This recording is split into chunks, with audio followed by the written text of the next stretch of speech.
Tiko anak Ibu Eni kini resmi menikah dengan Nadia, ini potret bahagianya. Masih ingat dengan sosok Tiko?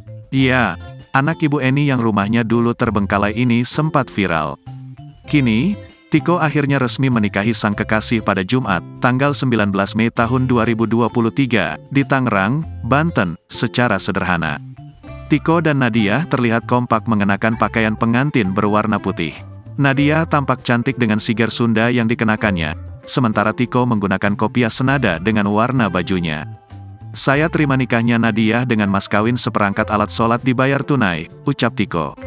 Sejumlah saksi yang menghadiri proses akad nikah tersebut langsung berteriak kompak, sah. Keduanya pun tampak memamerkan buku nikah tersebut. Tiko menikahi istrinya dengan mahar perhiasan dan uang tunai. Raut wajah bahagia nampak terlihat jelas di wajah keduanya.